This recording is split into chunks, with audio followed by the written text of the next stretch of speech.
है कामदेव को ब्रह्मलोक से कैलाश पहुंचने पर। यानी 2 दंड लगे हैं, एक दंड में 24 मिनट होते हैं और 2 दंड में 48 मिनट। तो 48 मिनट लगा है कामदेव को ब्रह्मलोक से कैलाश पहुंचने पे। पूरी सृष्टि को काम ने अपने वशीभूत कर लिया। पूरी सृष्टि काम के वशीभूत हो गई। पूरी सृष्टि तो काम के वशीभूत हो गई, लेकिन बाबा भोलेनाथ काम के वशीभूत नहीं हुए। क्यों नहीं हुए? क्योंकि महाराज जो राम को लेकर के बैठा है उसके पास काम आने वाला नहीं है। हम क्या करते हैं? देखो, 2 अक्षर का राम भी है, 2 अक्षर का काम भी है, और हमारे शरीर में जितने अंग हैं सभी 2 अक्षर के हैं। कान, आंख, नाक, बाल, हाथ, पैर, ये सब 2 अक्षर के हैं।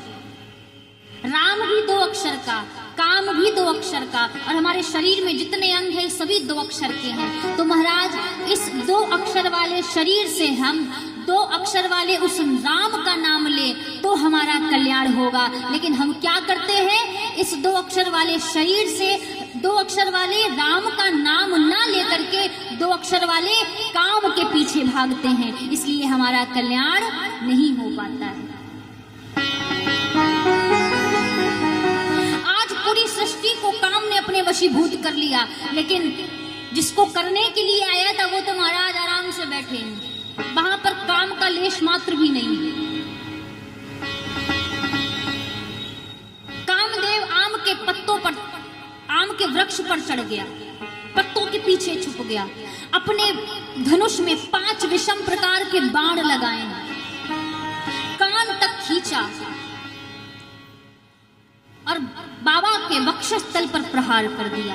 जैसे ही बाबा के वक्षस्थल पर उन बाणों का प्रहार हुआ, बाबा के नेत्र खुले। दाएं देखा, बाएं देखा, आगे देखा, पीछे देखा, कोई नहीं दिखा। अचानक नजर पड़ी आम के पत्तों के पीछे, कामदेव छुपा था। बाबा का तीसरा नेत्र खुल गया और उस नेत्र से अग्नि प्रकट हुई और उस अग्नि से कामदेव जल करके भस्म हो गया। बोले शंकर भगवान की। कामदेव भस्म हो गया। कामदेव की पत्नी रति आई है, दौड़ते दौड़ते विलाप करती हुई, प्रभु हमारे पति की कोई गलती नहीं थी, उनका कोई अपराध नहीं था, देवताओं के कहने पर ये आपके पास आए थे आपके ध्यान को भंग करने के लिए, इसमें इनकी कोई गलती नहीं थी। अब हमको हमारे पति कैसे प्राप्त होंगे? आपने तो हमारे पति को ही जला दिया। तब बाबा भोलेनाथ कहते हैं, देवी द्वापर युग में जब कृष्ण का अवतार होगा उस समय तुम्हारे पति कृष्ण के पुत्र प्रगुम्न के रूप में आएंगे और तुमको प्राप्त होंगे, और तब तक ये अनंग कहे जाएंगे, यानी बिना शरीर के पूरी सृष्टि को व्यापेंगे, बिना शरीर के पूरी सृष्टि को अपने वशीभूत करेंगे। अब जैसे ही रति ने सुना तो प्रसन्न हो गई, शिव को प्रणाम किया, वापस आ गई। सारा देव कैलाश पहुंचा बाबा भोलेनाथ के पास। सभी बाबा की जय जयकार कर रहे हैं। काशी विश्वनाथ भगवान की जय, भूतनाथ भगवान की जय, गंगाधर भगवान की जय, नीलकंठ भगवान की जय, कालों के काल महाकाल की जय। कहते हैं पृथक पृथक तिन कीन प्रशंसा। सभी देवता अलग अलग तरह से बाबा की प्रशंसा कर रहे हैं, बाबा को मना रहे हैं। शंकर तेरी जटा में बहती है गंगाधारा, शंकर तेरी जटा में बहती है गंगाधारा, शंकर तेरी जटा से बहती है गंगाधारा, शंकर तेरी जटा में बहती है गंगाधारा, शंकर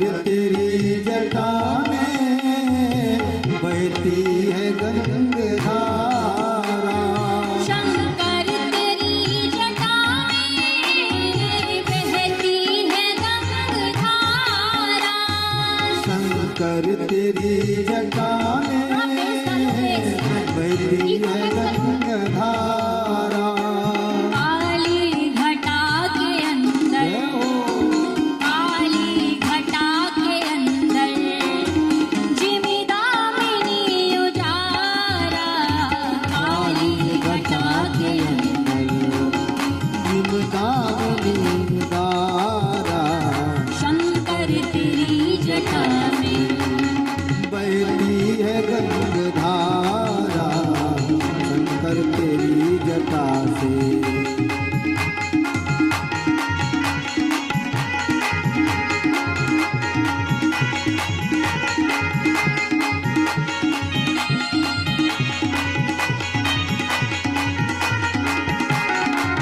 जोरदार तालियों की सेवा करते हुए बाबा को बुलाएं।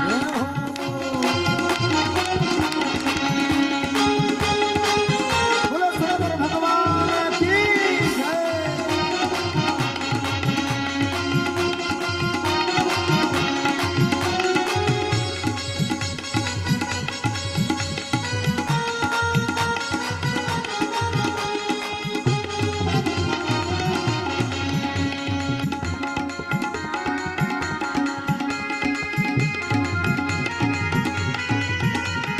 शंकर तेरी जटा से, शंकर तेरी जटा से बहती है गंगधारा।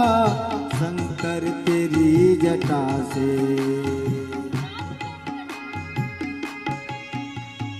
गलमुंड माल राजे शशिभाल पर विराजे।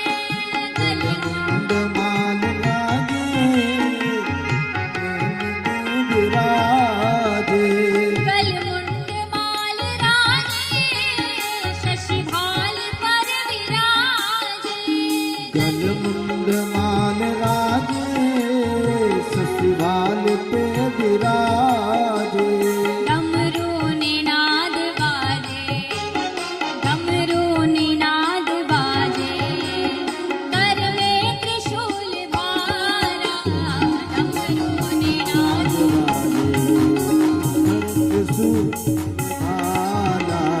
शंकर तेरी जटा में बहती है गंगधारा। काली घटा के अंदर जिमिदामिनी उजारा। काली घटा के अंदर जिमदामिनी उदारा। काली घटा के अंदर जिमदामिनी उदारा। शंकर तेरी जटा से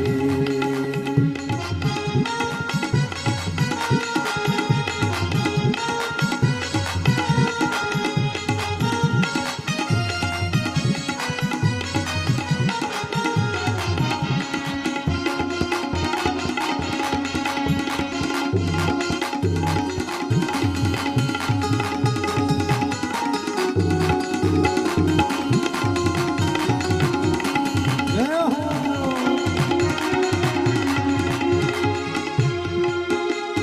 शंकर तेरी जटा से बहती है गंगधारा। शंकर तेरी जटा तो सभी देवता भगवान शिव को मना रहे हैं। पृथक पृथक तिन कीन्ह प्रशंसा। सभी ने मिलकर बाबा की प्रशंसा करी।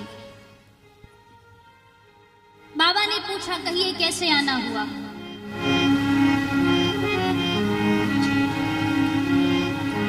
ब्रह्मा जी ने इंद्र से कहा कि पूछ रहे हैं क्यों आए हैं, बताइए क्यों आए हैं। बोले हम नहीं कहेंगे, आप ही बताइए कि क्यों आए हैं। क्यों? बोले मार दिए तो। बोले अरे कैसे मार देंगे, अभी तो कहे हैं, कहा हूं अमर आए के ही हेतु। अभी अपने मुख से कहा है अमर, तो कैसे मार देंगे जब खुद अमर कह रहे हैं। तो इंद्र कहते हैं अभी जिनको थोड़ी देर पहले जला के भस्म किया है ना, वो भी अमर थे। तो आप ही कहिए क्यों आए हैं, हम तो नहीं कहेंगे। तो ब्रह्मा जी कहते हैं प्रभु आप तो अंतर्यामी हैं। कह विधि तुम प्रभु अंतर्जामी। बाबा ने कहा सीधा सीधा बोलिए कि आए क्यों हैं। ब्रह्मा जी ने कहा कि प्रभु ये सारा देव समाज अपनी इन आंखों से आपका विवाह देखना चाहता है। आपके लिए आप हिमांचल जी की पुत्री पार्वती के साथ विवाह कर लीजिए। बाबा भोलेनाथ जानते हैं कि देखो इनको मेरे विवाह से लेना देना कुछ है नहीं, ये ब्राह्मण हैं, ये देवता हैं, ये सभी स्वार्थी हैं ना, तो विवाह से इनको कोई लेना देना नहीं है। ये क्यों चाहते हैं विवाह हो जाए? ताकि तारकासुर मारा जाए, क्योंकि शिव और शक्ति के अंश से ही वो मरेगा, बिना शिव और शक्ति के अंश से उसका वध नहीं हो सकता। तो बोले हम चाहते हैं कि आप विवाह कर लीजिए। भगवान शिव ने मना कर दिया, बोले हम नहीं करेंगे। तो ब्रह्मा जी ने वो बात याद दिलाई कि आपने प्रभु श्री राम को वरदान दे दिया है कि आप विवाह करेंगे, इसलिए प्रभु आप विवाह कर लीजिए। तो कहा ठीक है। ब्रह्मा जी मुनियों को भेजे हैं हिमांचल जी के पास। मुनि गए हैं, लगन पत्रिका लेकर के आए हैं। ब्रह्मा जी ने मुहूर्त बाँच करके बताया है, वैशाख महीना शुक्ल पक्ष पंचमी तिथि दिन गुरुवार को बारात कैलाश से हिमांचल की ओर प्रस्थान करेगी। अब यहाँ पर ब्रह्मा जी ने कहा सभी देवगणों से कि सभी लोग आइएगा बाबा की बारात में, लेकिन अपने अपने निजी वाहनों से, क्योंकि वाहन की कोई व्यवस्था नहीं है। भाई होता है ना शादी में कि वाहन की व्यवस्था दूल्हे की तरफ से होती है, जो बाराती होते हैं। तो ब्रह्मा जी कहते हैं सभी बाराती बन करके आएंगे, लेकिन अपने अपने निजी वाहनों से, क्योंकि यहाँ वाहन की व्यवस्था नहीं है। हमारे दूल्हे का खुद वाहन का आता पता नहीं है, तो आपकी व्यवस्था कहाँ से करेंगे?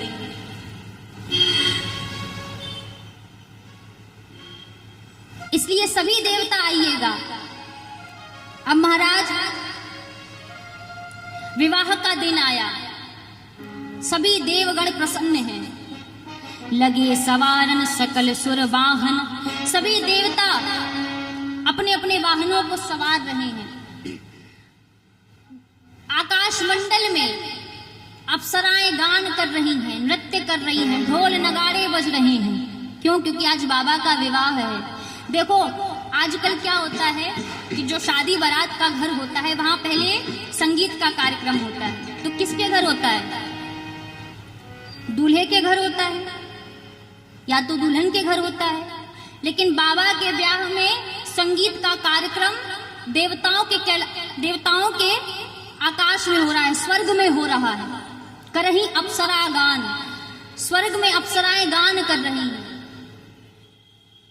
और सभी देवता अपने अपने वाहनों को संवार रहे हैं, सजा रहे हैं। इंद्र अपने ऐरावत को सजा रहे हैं। यमराज महाराज अपने करिया भैंसे को लेकर के आए हैं इंद्र के वाहन के सामने। अब देखा कि इंद्र का वाहन व्हाइट, हमारा वाहन ब्लैक, तो माथा खराब हो गया। लगे रगड़ने भैंसे को कि करिया से गोरा कर दे। इंद्र बोले प्रभु कितना भी रगड़ लो गोरा होने वाला नहीं है। विष्णु भगवान अपने गरुड़ जी को स्नान करा करके महाराज उन पर लाल रंग की चांदनी पुष्पों की माला पहनाई है। यहाँ कुबेर के पास पुष्पक विमान है, तो कुबेर अपने पुष्पक विमान पर महाराज भूतिया लाइट लगा करके आए हैं, साउंड लगा करके आए हैं, झागरे लगा करके आए हैं कि आज बाबा की बारात है। और यहाँ दूल्हा कौन सजाएगा किसी को चिंता नहीं। बाबा कैलाश में बैठे हैं अपने गणों के साथ। गणों ने कहा प्रभु 5 बज गया है, आपको सजाने के लिए कोई नहीं आया, अभी किसी को आपकी चिंता ही नहीं है। बाबा बोले खुद को सजाने से फुर्सत मिले तब हमको याद आए ना, तब हमको सजाने की याद आए। खुद पहले सज लें।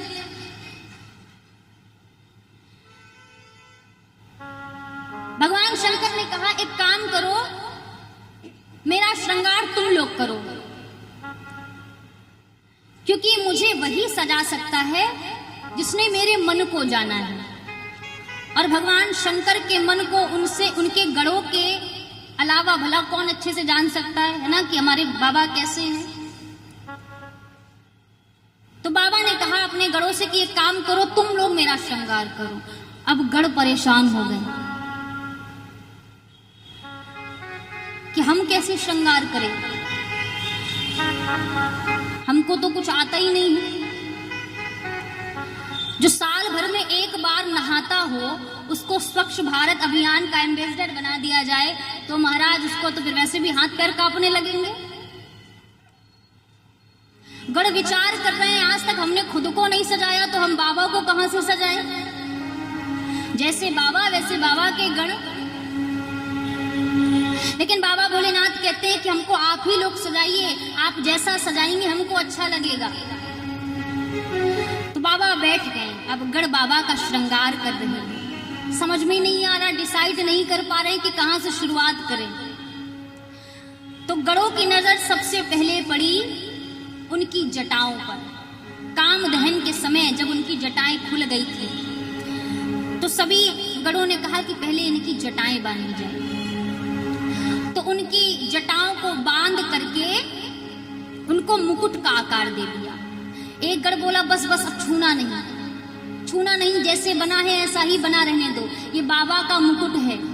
मुकुट की व्यवस्था हो गई। दूसरा गण बोला भाई दूल्हा जब तक मोर ना पहन ले तब तक दूल्हा नहीं कहा जाता। भगवान शिव कहते हैं ये मोर क्या होता है।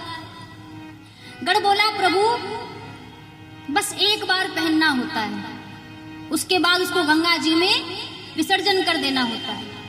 बाबा कहते हैं सावधान, मैं जिसको एक बार अपने सिर पर चढ़ा लेता हूं उसका विसर्जन कदापि होने नहीं देता, इसलिए ऐसा मोर पहनाना जिसका विसर्जन कभी ना करना पड़े। अब महाराज ऐसा मोर कहां से मार्केट में लाए हैं? एक गण बोला रुको मैं कुछ व्यवस्था करता हूं। घूमता घूमता गया, एक जगह 6-7 हजार सांप नाच रहे थे। वो गण चुपचाप खड़ा देख रहा है। बोला क्यों नाच रहे हो? बोले अरे बाबा का ब्याह होने वाला है, अभी बारात निकलेगी तो हम सभी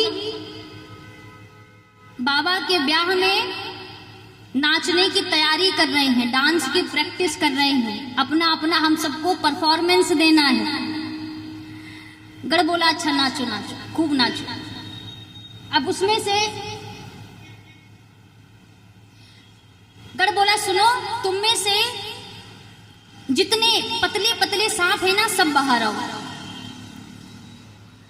बोले कितने पतले? बोले 10 mm से जितने कम वाले सांप हैं वो सब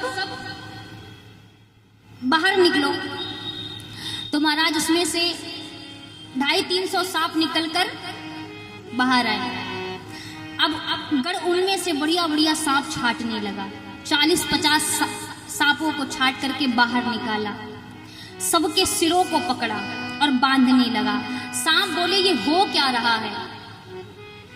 गण बोला देखो बाबा का मोर बनना है और तुमसे उनका मोर बना रहे हैं। जब हम तुमको बाबा के सर पर रखे ना तो तुम सब अपने अपने फन फैला लेना। सांप बोला वाह ये तो बहुत अच्छी बात है। महाराज वो गण लेकर के आया सर्पों के बने मोर को, ला करके बाबा की जटाओं के ऊपर रख दिया। नीचे मुख के सामने सर्प की पूंछ लटक रही है, ऊपर से सर्प ने अपने अपने फन फैला लिए। बाबा ने पूंछ हटा करके कहा ये क्या है? बोले बाबा यही तो आपका मोर है। बाबा प्रसन्न हो गए, बोला ऐसा मोर किसी दूल्हे ने नहीं पहना होगा आज तक। अब आभूषण की बारी। कुंडल कंकन पहिरे ब्याला, सर्प से ही बाबा के आभूषण बनाए गए। लेकिन देखो गणों ने मैचिंग का ध्यान रखा है पूरा। कोई भी चीज मिसमैच नहीं होनी चाहिए, है ना। पर वर्णन है कि करकोटक और कुल्की नामक सर्प से भगवान का कुंडल बनाया गया, कंबल और अश्वतर नाम के सर्प से कंगन बनाया गया, शंख और पद्म नाम के सर्प से बाजूबंद बनाया गया, क्योंकि देखने में मिलते जुलते हैं। वासुकी नामक सर्प को बाबा के वक्षस्थल पर लपेटकर बाबा का यज्ञोपवीत बना दिया। महाराज सर्प से पूरा श्रृंगार कर दिया बाबा का, सिर से लेके पैर तक सर्पों का आभूषण बाबा को पहना दिया। एक गढ़ बोला, बाबा थोड़ी कमी है, क्या पाउडर और मिल जाता तो थोड़ा और आनंद आ जाता। एक गढ़ बोला, रुको हम कुछ करते हैं। दौड़ कर गया श्मशान में, चिता जल रही थी, वहां से ताजी ताजी भस्म लेकर के आया और लेकर के आया महाराज बाबा शिव के पूरे अंग में भस्म का लेपन कर दिया। सोचो बाबा पहले से वाइट है ना, कितने वाइट है, कर्पूर गौरम, कपूर के समान गौर है। रजत गिरी, रजत कहते हैं चांदी को, जैसे कोई चांदी का पर्वत है, इतने गौर है प्रभु, है ना। कंठ नीला है, शीश पर चंद्रमा है, देव नदी मां गंगा है। सोचो कितने सुंदर लग रहे हैं बाबा। तुलसीदास जी कहते हैं पूरे श्रृंगार में केवल दो ही चीजें ऐसी हैं जो शोभा पा रही हैं, शशि ललाट, सुंदर सिर गंगा। एक तो ललाट पर जो चंद्रमा है और दूसरा देव नदी मां गंगा। महाराज एक गढ़ बोला कि प्रभु गला थोड़ा सूना लग रहा है, माला की व्यवस्था हो जाती तो और अच्छा था। माला उठा करके लाया, कहा प्रभु ये माला पहन लीजिए। बाबा बोले ये टिकेगा वहां तक है? गढ़ बोला प्रभु इसी बात का तो टेंशन हमको भी है, आप वहां जाएंगे वापस आएंगे तब तक तो हो सकता है ये मुरझा जाए। तो दूसरा गढ़ बोला कि प्रभु हम एक ऐसी माला बनाना जानते हैं जिसकी लाइफ टाइम गारंटी है, जो कभी मुरझाएगा नहीं। आप अगर आज्ञा करें तो मैं बना करके लाऊं। बाबा भोलेनाथ कहते अरे बिल्कुल पहनाओ। गढ़ दौड़ करके गया शमशान पे, वहां से 40-50 खोपड़ियां लेकर के आया, मुंड लेकर के आया, एक लंबे से सांप में खोपड़ियों को डाला, सिर और पूंछ को गांठ लगा करके बांध दिया और ला करके महाराज बाबा भोलेनाथ के गले में पहना दिया। जब वो सांप भीतर से लहर मारता तो वो पूरी खोपड़ी मुंडों की माला लहर मारती। गढ़ कहता बाबा देखो कैसा हंसता हुआ नूरानी चेहरा है, आप जब जब इसको देखेंगे तब तक आपको मुस्कुराता मिलेगा, ये कभी मुरझाने वाला नहीं है। बाबा प्रसन्न हो गए, गदगद हो गए, आहा क्या श्रृंगार किया है मेरे बच्चों ने मेरा। एक हाथ पे त्रिशूल है, एक हाथ पे डमरू है। जैसे ही बाबा खड़े हुए गढ़ उदास हो गए। बाबा बोले क्या हुआ हो? बोले बाबा कुछ पहने नहीं हैं आप। बोले कभी नहीं पहनते हैं। गढ़ बोले कभी नहीं पहनते हैं ठीक बात है, आज दूसरे के घर जाना है, ब्याह करने जा रहे हैं, ऐसे जाएंगे तो कौन अपनी बिटिया आपको ब्याहेगा। अरे कुछ पहन लीजिए सरकार। तो वहां कैलाश में महाराज कपड़े की व्यवस्था कहां से करें। एक गढ़ बोला क्या करे क्या करे क्या करे। बाबा का बागांबर देखा, उसी को उठाया बाबा के कमर में लपेट दिया, लेकिन जैसे ही लपेट करके पीछे हटा वो बागांबर नीचे गिर गया। भाई उसमें कोई हुक बटन तो था नहीं जो टिका रहता। वो लपेट करके जैसे ही पीछे हटा बागांबर नीचे गिर गया। फिर उठाया, फिर लपेटा, फिर जैसे ही पीछे हटा फिर नीचे गिर गया। गढ़ बड़ा परेशान हो गया, बोला क्या करूं, इसको क्या टिकता ही नहीं है ये। एक जगह एक सांप, पतला सा सांप बड़ी जोर से नाचने में लगा था, बड़ी इतनी तेजी में नाच रहा था। वो गड़ गया, चुपचाप मौन होकर के देख रहा है। सांप बोला, क्या हुआ हो? बोले, तुमसे नहीं होगा। हमसे नहीं होगा? अरे इतने दिन से हम प्रैक्टिस कर रहे हैं बाबा के ब्याह में नाचने की, और तुम कह रहे हो हमसे नहीं होगा? पहला परफॉर्मेंस हमारा है, इतनी देर से प्रैक्टिस कर रहे हैं। बोले, नहीं नहीं, हम जिस काम के लिए आए हैं वो तुमसे नहीं होगा। वो सांप बोला, अरे आप हमको बताइए तो किस काम के लिए आए हैं? बाबा की सेवा में तो हम हाजिर हैं। बोला, देखो, जहां पर तुम्हारी ड्यूटी लगानी है ना, वहां पहला संकल्प ही यही है कि हिलना मना है। और तुम जितनी तेजी से हिल रहे हो ना, लगता तो नहीं है कि तुमसे हो पाएगा। बोला, अरे नहीं, बिल्कुल हमसे बिल्कुल होगा, हमको लेकर तो चलिए। उसी पतले से सांप को उठाया महाराज, लेकर के आया, कमर में बाबा के बागांबर लपेटा, ऊपर से उसी सांप को लपेट करके बांध दिया और बोला, बबुआ लिएगा मत। अब वो सर्प बेचारा कहता, हम तो इतनी देर से प्रैक्टिस कर रहे थे, हमारी ड्यूटी ऐसी जगह लगा दी जहां हम हिल भी नहीं सकते, क्योंकि हिल गए तो बाबा की बेइज्जती हो जाएगी, और बाबा की बेइज्जती यानी हमारी बेइज्जती।